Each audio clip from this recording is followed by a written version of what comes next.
Welcome to Arkham Radio, a Batman Arkham Podcast. Yeah. I'm your host, Landon, joined once again by my co-host, Lucas. How you doing, buddy? Doing pretty good. Now that we're at Batman, I was like all confused by that intro. I was like, whoa, that's right. Yep, still getting used to this sister podcast. I mean, it is completely its own thing. Don't feel like you have to do any extra homework to listen to this podcast, but this has kind of spawned off of our other podcast, Resync, an Assassin's Creed podcast.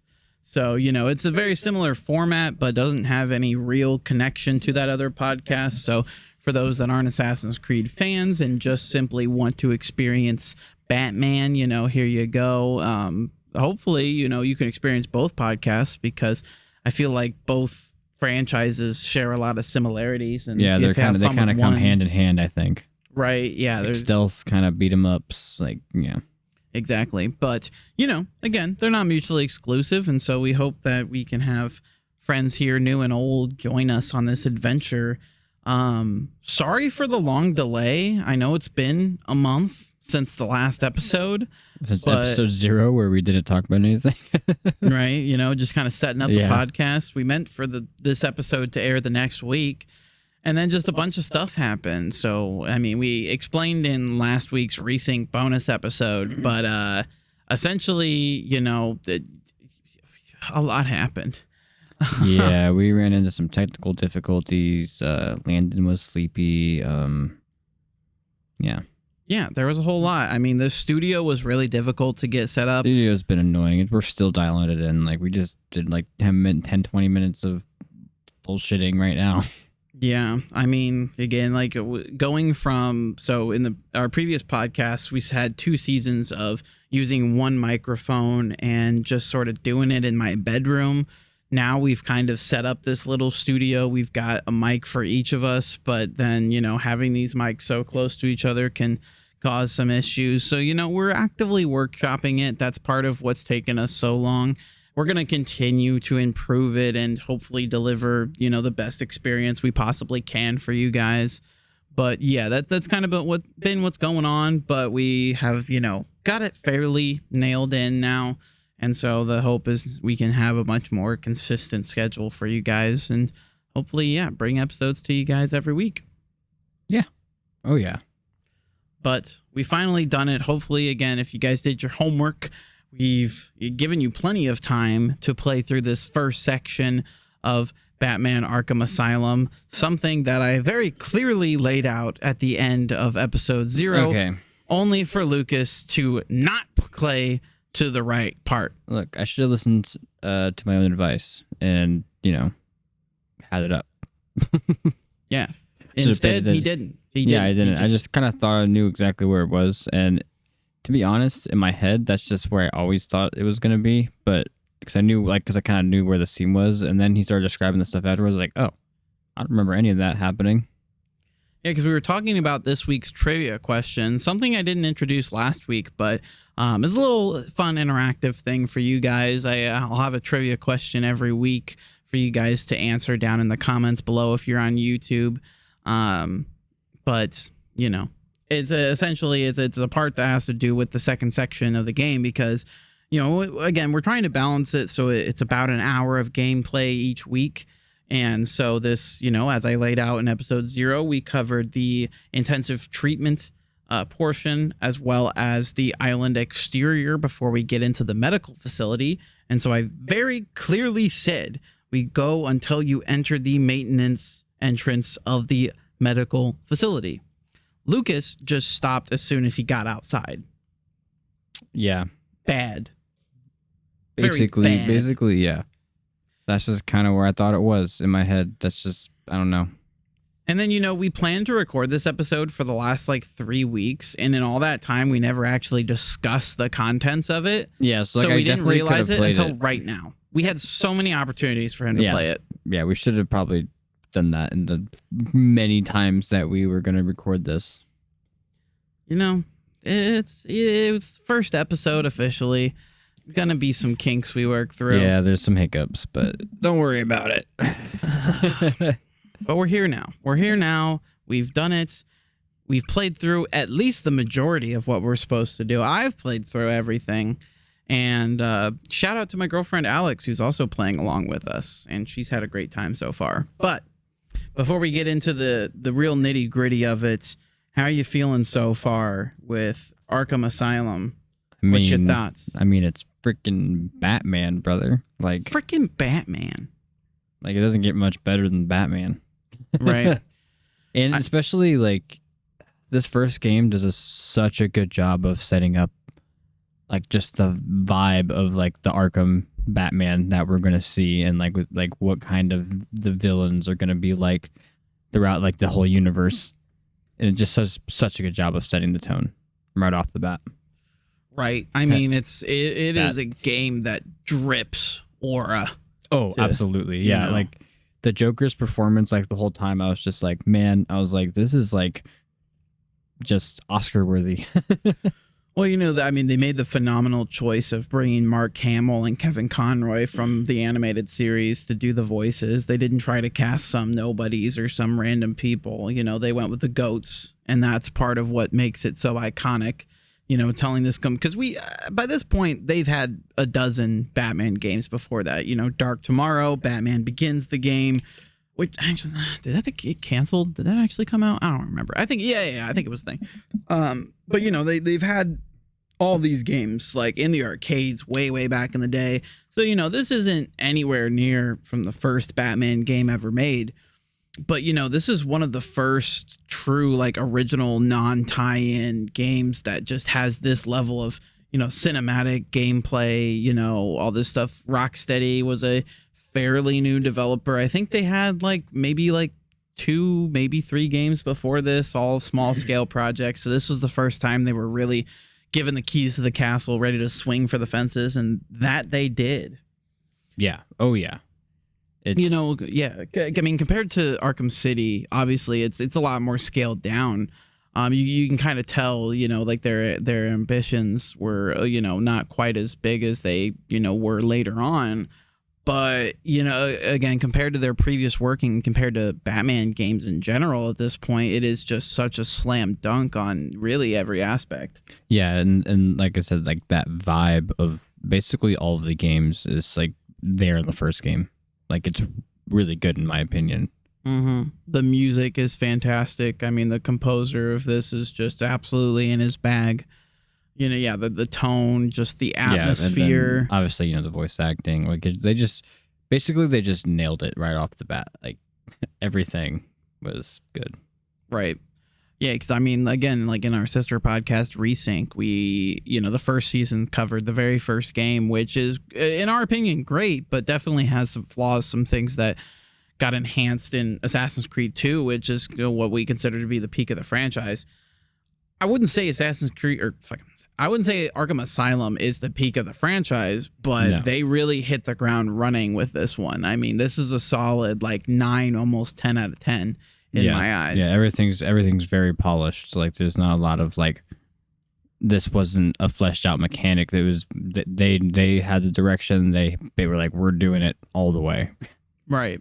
It feels like a uncompromised game that, you know, again, obviously, you know, Arkham City, you have that open world aspect and there's a lot more to it, whereas this one is much more linear. It has those open-ended areas, but it is a very contained story, but it does it in the way that works. It doesn't feel like a game where you feel claustrophobic in a bad way, or that, you know, everything is very creatively tailored to, you know, provide some sort of experience for you, where, you know, there's lots of different creative ways to play the game in terms of how you utilize Batman's tools and how you approach combat encounters. So there's still a lot of freedom, but it is a very tailored experience that allows for all kinds of fun experience to be had without breaking the game or, you know, creating something different, which I think a lot of open world games struggle with. In which case there's very fun ways to go about a situation. And then there's also 50 boring ways that break the game. You don't have that in Arkham Asylum because it's all tailored there for you, but still allows you to have freedom to kind of go about things your own way, which is just phenomenal. Yeah, that balance. They do a fantastic job of that balance in this first game, and that's why it's probably a lot of people's like favorite game in the series. Right. Yes, there is. There's a lot of debate on whether, City or Asylum's the best one. Although there have been some youngsters out there that claim that Origins is the best one. Oh, they're wrong. They're wrong, but there's an argument to be made there. I think there's been a big turnaround. Like they're all honestly pretty great. Right. And Origins is pretty up there for me, but like to me it's City. Like I'm sorry, it's City. That's if you say otherwise, I don't think you're correct. But like you can have your opinion. No. I agree. I think City is the best of the bunch, but I understand people like saying Asylum because again there's a bit less narrative depth allowed in City because of it being open world and it's like a pretty big open world. Right. And so there's a very set sequence of events in Arkham Asylum, which means they are able to add more narrative depth because they don't have to worry about sequence of events. Whereas in City, things kind of have to be broken up a certain way because of the freedom of players being able to accomplish things as they can. Like obviously the main story is still locked in tight, but a lot of that side stuff that's introduced there isn't necessarily as complex as it could have been because it's left outside of that loop. And so I understand. Now, I still think the side stuff is done incredibly well. And I think, it is still very advantageous compared to Asylum. But I can see the argument that, Asylum is a more cohesive experience without it. And that's fair. That's fair. Yeah. But yeah, I still think City's got that little bit above because of all the things that it iterated on. I think the skill tree's more thought out. There's just a bunch of stuff. But obviously, it's building off of the success that Asylum made. We just talked about in Resync about how Brotherhood owes a lot of its success to Assassin's Creed 2. In the same way, you can attribute a lot of Arkham City's success to Asylum. So, yeah, it's a fair conversation. But yeah, I agree with you completely that Arkham Asylum is an amazing game, and right from the start, just such a brilliant prologue / first chapter of this adventure that we got to play. Yeah, and they're like, we're not messing around. This is a full established universe. This is like Batman and Joker have been doing the tango for a while now. Like this is you're about to get in it. Right. And I mean, yeah, it's not an origin story. Even Arkham Origins isn't an origin story. It's something, year one, but like right, yeah, they're not messing with this like over-treaded territory. They're just jumping in, making a good story, something that DC's finally figuring out with the movies. It's something they should have done a long time ago because of just the we've gotten these fantastic origin stories for Batman. We've gotten these fantastic things before. Instead of trying to create the ultimate version of that thing that's already been done, just make something new. It's another thing that Rocksteady just has made the brilliant decision on, 16 years ago now, almost? Crazy times we live in. But yeah, phenomenal game. But let's get into the nitty gritty. Let's get into the first part of... Let me get on my notes here. Arkham Asylum. So... we start out with this cutscene, again, establishing the atmosphere. Batman's driving the Batmobile. He's got Joker in tow, and he's delivering him to Arkham Asylum for what is not the first time. It's a classic Batman romp. He's foiled the Joker's plans, and he's now turning him into the authorities. But things are not as they seem this time. Yeah, Batman's a little sus. He's like, you kind of came in here pretty easy. Right. He's very suspicious. He walks in with him to the prison and, again, he's like, he got captured a little too easy. He didn't put up that much of a fight. I'm going to follow him. I just want to make sure that this is by the book. And so, he follows the Joker as he goes through intake. You meet the warden, Mr. Sharp. Which, if you watch Clone Wars, he's the guy who does the intros and is like one of the generals. Yeah, very prominent voice actor. Hell yeah. Because again, I mean, like what we talked about, just a star-studded voice cast. Aside from even beyond, Conroy and Hamill. There's just a really, really good voice cast here all around. Oh yeah. And so, you get introduced to the inmates. They bring up the fact that there just happened to be a fire at Blackgate Prison, the other big, inmate facility in Gotham. And so a lot of people have been transported here, some of which are, the majority of Joker's henchmen have now been brought to the asylum. Yeah, a lot of which are just Joker people. Mm-hmm. I wonder what that's about. That's interesting. Very interesting. Very interesting. And so you're walking through and, you have a run-in with Killer Croc, who's, all collared up. He's chained, but he still threatens Batman's life. Yeah, he wants to eat him. I mean, what do you expect? He's a big crocodile. Like, he'd be eaten. I mean, and he wants to eat Batman, which makes more sense. A lot more big and menacing than the 2016 Suicide Squad adaptation.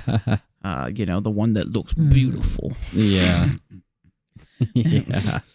And so, we get introduced to Killer Croc. He kind of gets shuffled away, and we take that elevator, in which there's a little power outage. And, again, Batman ain't playing no games. Just immediately goes for Joker's throat. He is not playing. He's getting Joker put the fuck away. Or at least he thinks. Because we're being walked. We're going through. And, he gets them to the facility where he's all okay. He meets with Gordon. Gordon's saying, hey, we got this. Everything's cool. And, he finally relinquishes the hold of Joker. And Joker gets, brought through the gates because it's employees only. And right when that happens, the Joker springs his trap. All of a sudden, the gates seal. It's just him and this one doctor. Beats that doctor. He goes and runs off. He somehow has maintained control of the facility because someone on the inside is giving him free reign of the asylum. Yeah. And of course, Batman goes right in after him. He's like, open it up. I'm going. Yeah, he's like, get me in there. I'm going to fucking beat his ass. Yup. And so you start fighting your way after the Joker. You get that first taste of the Arkham combat. How you feeling, Lucas? I mean, I'm playing on hard mode, which if you don't know hard mode, you don't get the counter animation to when you should counter. You just have to look at the guys and figure it out, which honestly is not really that hard if you played the Batman games before. You just kind of seen it so many times. You're like, oh, I'm about to get hit. Right. So, yeah. The main thing is mastering the animations. You know how long, because there is kind of a wind up. There is a thing. Timing, they do a little. If this were real life, if you do it too early, you will get hit. So right.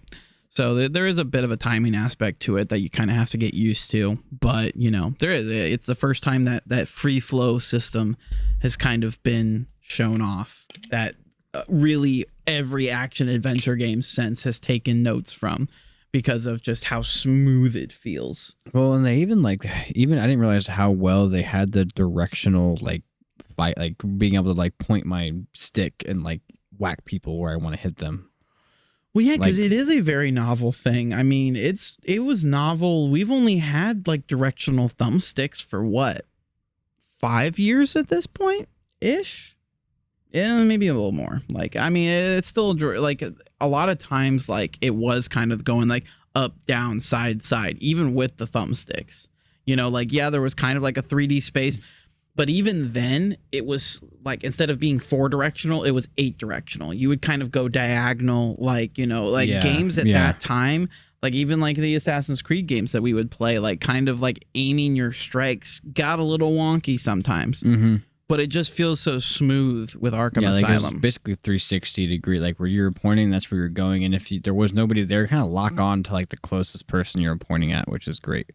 Right. Yeah. They have the AI kind of help out just a smidge to where they know the difference between giving you a challenge and then just, having you have fun. It knows that you're trying to go after this goon. It's not trying to make you make these super precise Elden Ring ass moves. It's just all right, you're trying to beat up this guy. Here you go.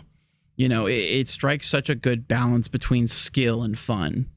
That I think is, again, another part of the reason what makes it so popular. Yeah. Yeah, we get that first taste there in the holding cells, and then you're going after you can break into some vents and pick up some Riddler trophies. So, the Riddler trophies. If you're 100%ing this game, enjoy the Riddler trophies. Which is something I'm doing. We'll see how it goes. Because again, I'm going to try to platinum this game. I'm going to get all the trophies. I'm playing on the hardest difficulty. I want to give myself the fullest Arkham Asylum experience I possibly can. We'll see how it goes. I've never done it. I've gotten fairly close to 100%ing Arkham City. The only thing I didn't do were the Riddler trophies. And so they're even crazier in City though. And then like you have like on top of it like the Riddler like missions that you have to like do. Right, that kind of unlock as you get through a certain amount of trophies. Yeah. That'll be fun. And then there's the 240% completion for Arkham Knight, which will be a whole hell of a time. Oh, that sounds gross. Yeah, I'll have to like take a week off of work for that. I get the last week, like just really grind that game.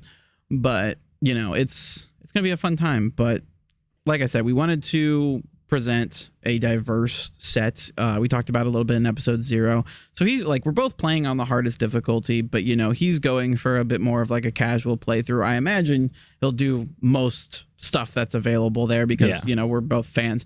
But, I'll be the one that's actually going for all the Riddler trophies and all that sort of thing. So I'll be the one kind of providing that venting that you might need if you're also going for that completionist run and you're like, God damn it, fuck these Riddler trophies. Just know I'm in there with you. I support you. You are heard. You are loved. And we'll get through this together. I just get to be like, ooh, Riddler trophy. And then like not really care. Yeah, exactly. It's a diverse set of experiences. I'm also going after all those Joker pieces of shit. Those little chuckler guys. Oh, yeah. Actually, no. I am going for those because I've gone for those 3 times and I have not done it. And fuck those teeth. They're so annoying.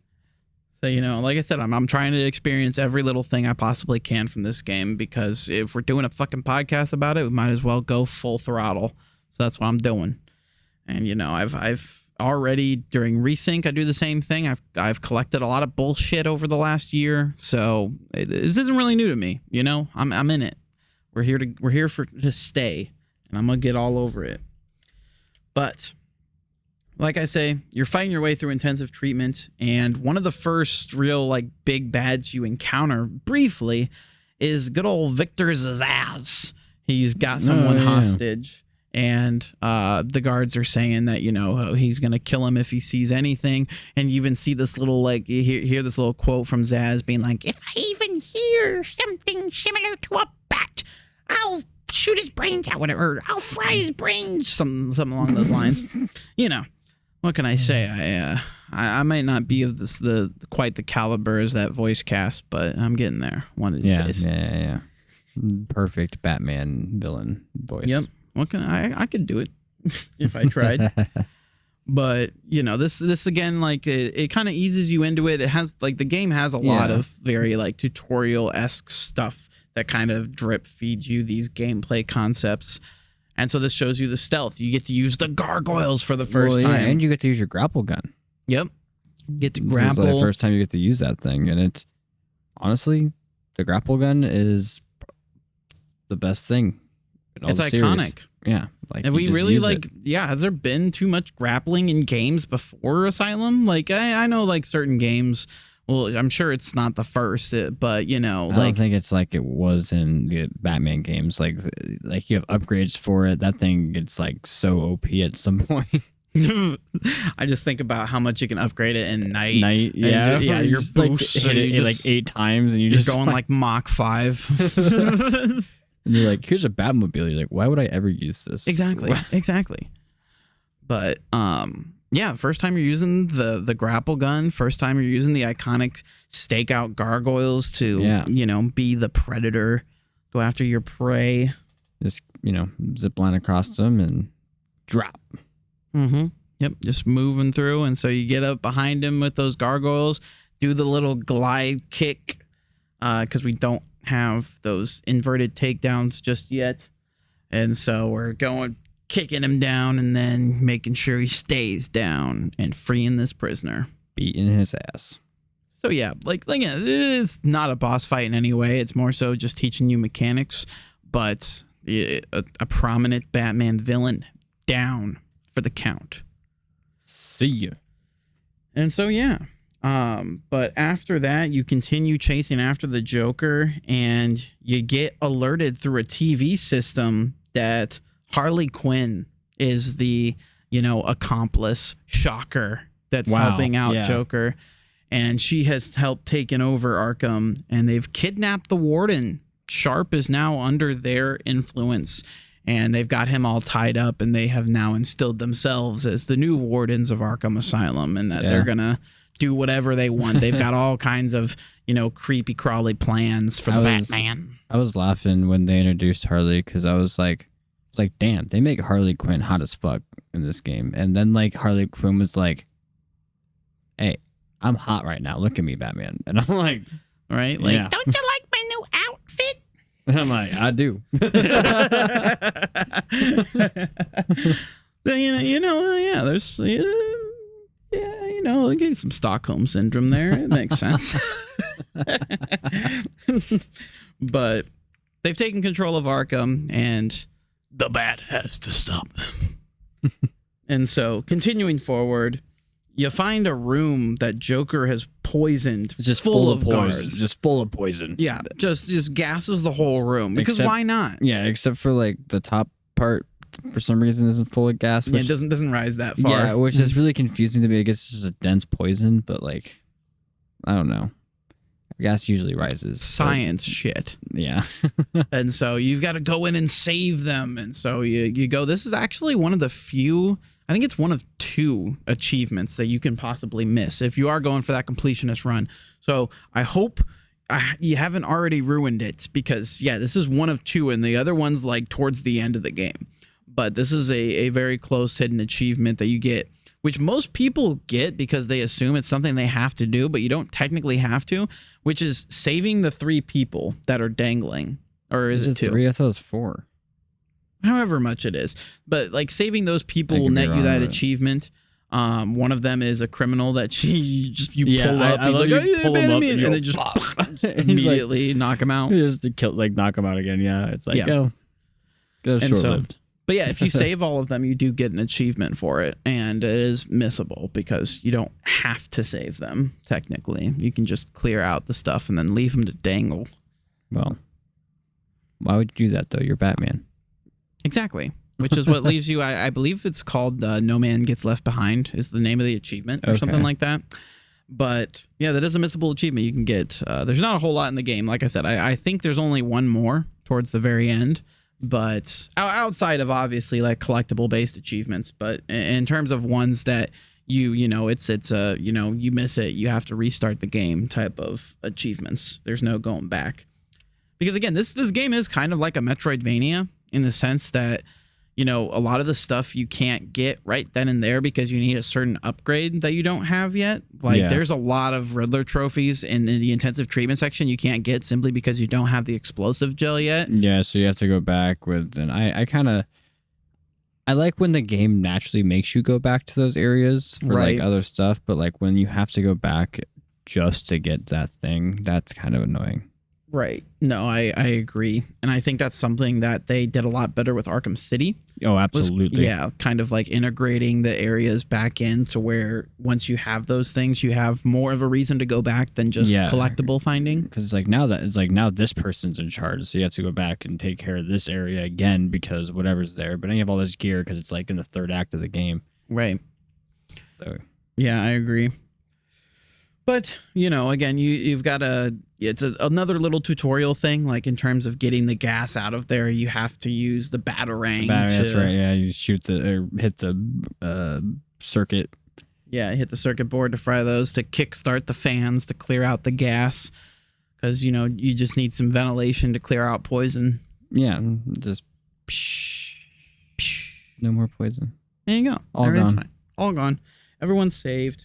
Congrats. Even though a bunch of people died in the process, you did what you could. They did their best. Well, he did his best. Exactly.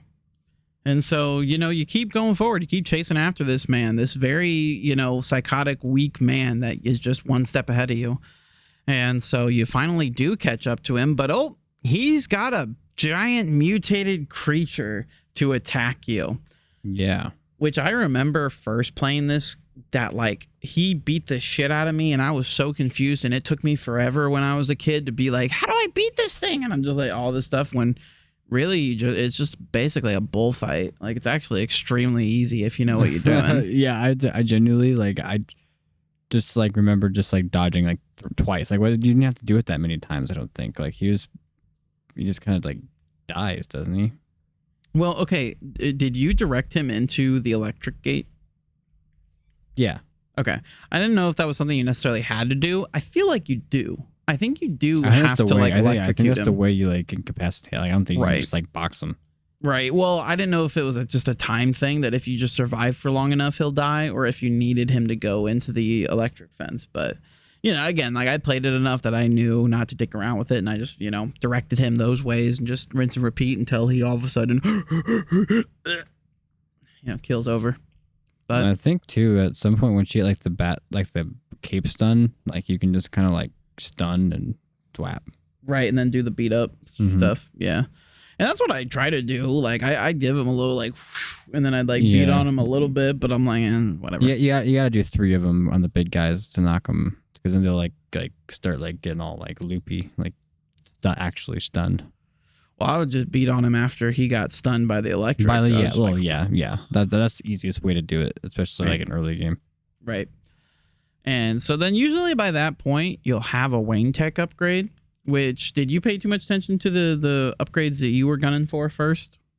I honestly, on the Arkham City, I just go in a straight line. I just go like do. I just like buy them in order.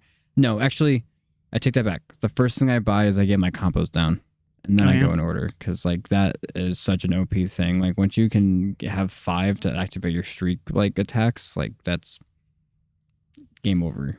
Because 8 is honestly kind of annoying. Fair. Because like it doesn't scale as like, because like then you have 16, and for some reason that just feels so much higher than like from 5 to 10. Right. That makes sense. I personally just I went straight for inverted takedown. I wanted to be able to do cool shit. So, you know, there we go. There's also an achievement related to it that I've been gunning for, which I still haven't gotten yet, which is to stun or I think it's just to distract an enemy with by dropping a body on top of them or something, or it's either to take out or distract an enemy by cutting down someone from an inverted. So you need to first do the inverted takedown and leave them hanging. Then you need to go over, and when someone gets close, you need to cut it down. Like throw a batarang at it. Yeah, to distract them with it. Yeah, so that's an achievement. I didn't know that they could like fall onto people. Like that's, if they can like actually like knock people out, I would definitely utilizing that. I don't think it knocks them out. I think it just like stuns them. Stuns them. Okay, that makes sense. And they're like, what the fuck is going on? Yeah. They start freaking out. Like, it's the bat. It's the bat. Get him.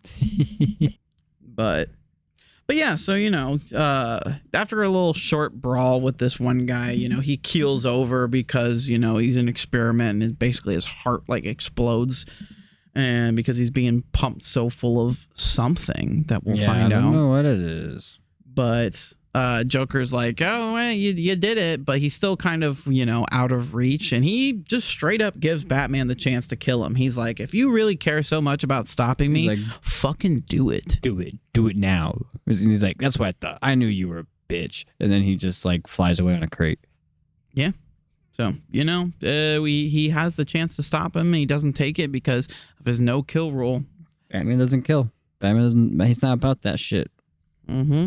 So he, you know, gets out of there and goes into the isolation chamber, which Batman tries to get access to, but the one guard who's still around is like, you know, I don't have any access to this.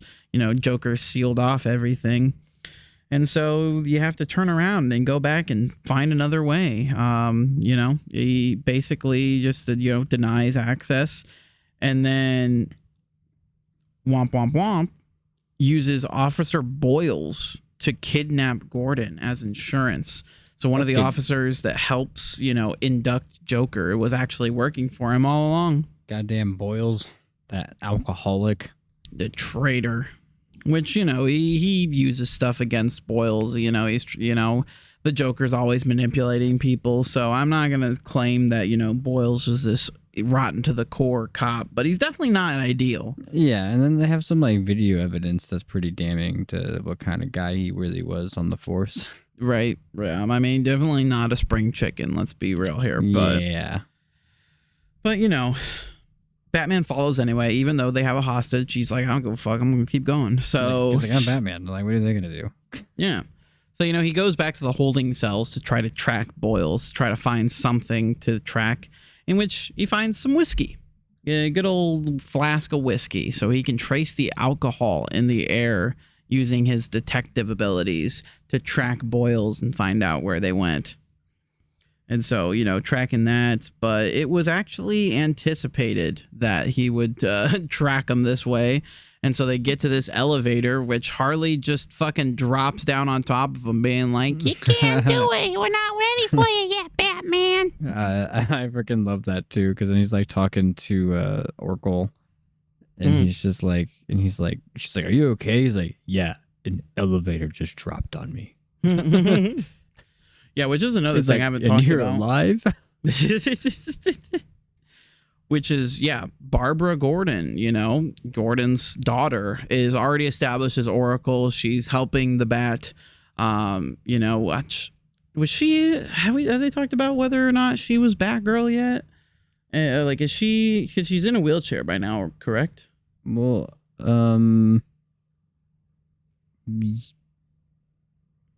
they haven't talked about it yet, but I think they dig into that at night, don't they?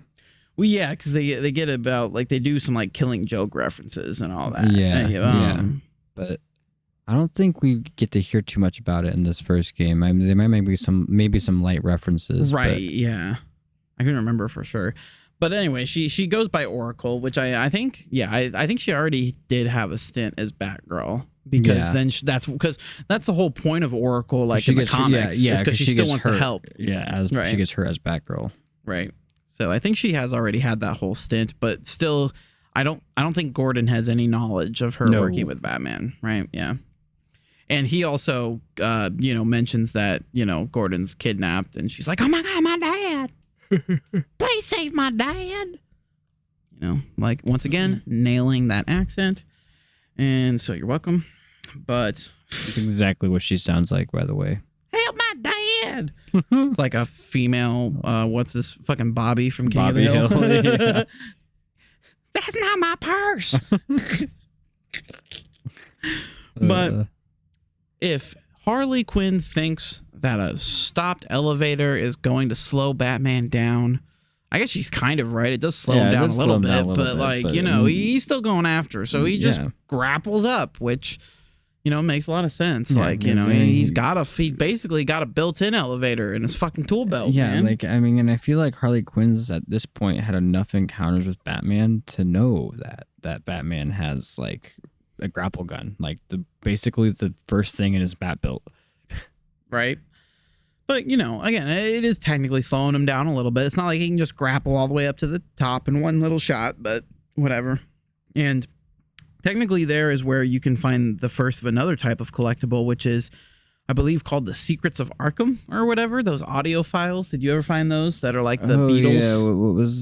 What was this first one? Wasn't it It was just the introduction from the founder of Arkham. That's what it was. I thought it was some old Arkham guy. Yeah. Yeah, it's Arkham himself. Yeah, I did find that. But another type of, collectible you can get. I did find another one outside in the island. It might have been in one of the little areas of a building you can access before you get cut off. Because you can actually access a fair bit of stuff outside in the island. And so I did a lot of exploring before I continued on with the main missions. But, I did not. Yeah, we know. Yeah, that's my bad. But essentially, yeah, you're grappling up to the floors, seeing what you can get into to continue to track Boyle, and you take on some more Joker goons before you find Boyles's dead body. Yeah, because he's pretty messed up. He looks pretty rough. Like they like had him strapped to a chair. His like face was all weird looking. Yeah, I mean, again, still staying one step ahead of Batman. They knew that he would be tracking, and so they got rid of Boyles. So now we've got to find a new way to continue to track down Harley and Joker so that we can free Gordon. Do you think that like the Joker and them like have just planned all of like kind of these contingencies out for like when Batman does something, or do you think it's more like just reactive, like he has control, he can see where Batman's at and he's just like, oh, okay, gotta do this now? I think it's a little bit of both. Okay. I think that he has contingencies in play, but then, isn't sure. He's more like, if Batman does this, I'm going to do this. If he does this, he's going to do this. Not necessarily planning it out to a T.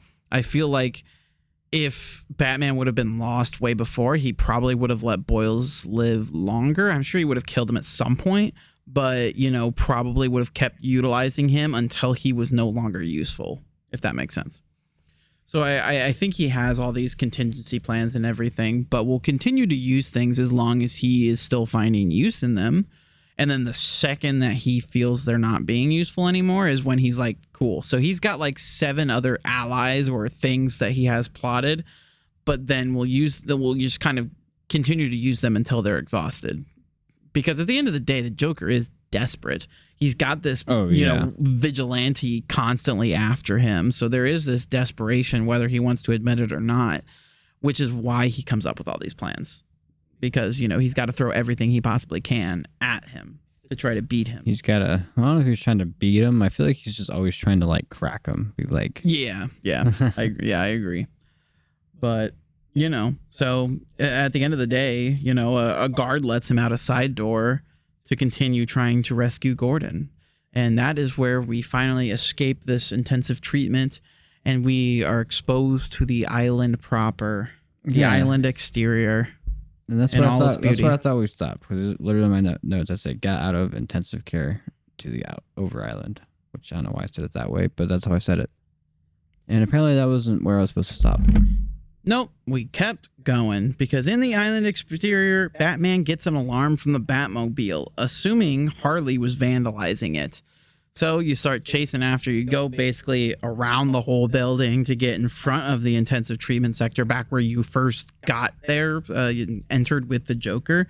And there's a bunch of goons beating up the Batmobile, so you had to beat them up real quick. And while you're there, take out your explosive gel because you're like, I might need this. You're going to need a whole lot of tools. Didn't necessarily think you were going to be getting into this huge escapade when you first dropped off the Joker, but now it's, time to bust out the toolkit. So, take that and you're trying to figure out something you can use to continue to track them. And all of a sudden you find Gordon's pipe, which, he smokes that all the time. There's tobacco in it, but there is something significant about it. And that is what leads me to this week's trivia question, which is, what is the significance of Gordon's pipe? There is something important to make it to where, oh, this was dropped on purpose because he wouldn't leave this behind willingly. So, he's being smart. He's trying to give some way for Batman to track, which he does, because then he can track the tobacco through the air and to figure out where Gordon was brought. But if you know what the significance of Gordon's pipe was, let us know over on YouTube in the comments, and good luck to you. Yeah, I don't know. But yeah, so he tracks the tobacco to the medical facility, which, you enter and it's all like, all like sealed off. Shut up. And so, Harley's got it on lockdown. She's like, you can't come in yet. Gordon is pretty much right there. And so you see they've still got Gordon, but, you have no way of getting in because Harley's got it on lockdown. So you got to be a little more creative. But thank God you just got the explosive gel. Oh, wow. And so you're able to, sneak in through this maintenance access that you use the explosive gel to burst into, since the front room was blocked by Harley. Wow. And you're able to enter the maintenance shaft. Classic, and that is the end. That's the end. Okay. You did it. And so, unlike some people who didn't, we've made it to the end. this is the end of our little section, and yeah, how you thinking? How you feeling so far? I mean, the parts that I played, even though it's like 95% of it, I just, it's just Batman, man. Like they do, like I said, they do such a good job of like making you feel like an established, like I've been down this avenue many times, like Batman, and that's kind of a fun Batman to play. Right.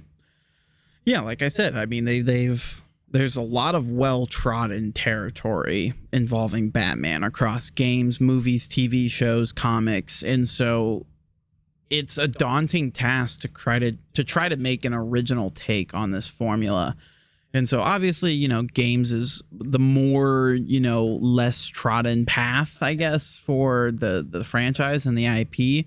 But there's still been plenty of games, but there were different avenues to take. And so having this straightforward action adventure game in this more modern era where the tech has finally allowed for more photorealistic graphics and, more realism in video games, able to just make this really good mixture of, again, realism and fun. Because there's definitely plenty of conveniences in the gameplay to try to make it feel more arcadey and fun. So you're not constantly just getting, gunned down or beaten up. You can take on dozens of people, and there's enough challenge to where it's not like you can just run through all these people, but you have the abilities to take them on if you're skilled enough. It truly can make you feel like the Batman. Oh yeah, the way that you feel like Batman is just unmatched. It's like there's no other game out there that makes you feel like the character you're playing that I can think of besides like maybe Spider-Man. Right. And that's just because like the swinging mechanics really good, but like Batman is just fighting, the float, like the gliding, the grapple, all of his gadgets. Like they do such a good job with his gadgets. It truly makes you feel like Batman. Yeah, for real. And it's like, it's as advertised, baby. Mm-hmm. No, I completely agree.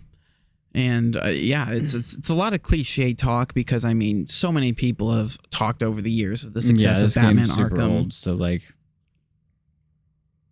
it's been talked about by like so many people.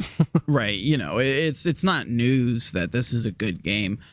But I mean, really, it is truly a game that holds up. Yeah, there's a lot of games from this time that have not aged well, but because of how much it has revolutionized both, superhero games as well as just the action adventure games in general, it is truly a testament to just how good of a game it is that it still holds up to this day, and continues to influence games today with just its fluid combat system, its narrative building and storytelling, having just a fairly linear story, but then having those more open-ended sections and Metroidvania-esque elements kind of weaved in there, where it's not just sticking to one true genre, it's taking key elements from others to try to build a unique experience. Just phenomenal time. Yeah, oh yeah. I just can't wait to get to City, honestly, because that's like my favorite game. Like one of my favorite games is just all time, like of any game. That is fair. There's still a lot to love here in Asylum. Oh, absolutely. Especially if you don't I guess you don't really remember the ending of this game. I love the ending of this game. This is a really good ending of a game. Well, yeah, because I never finished it. Yeah. So yeah, it'll be the first time for me.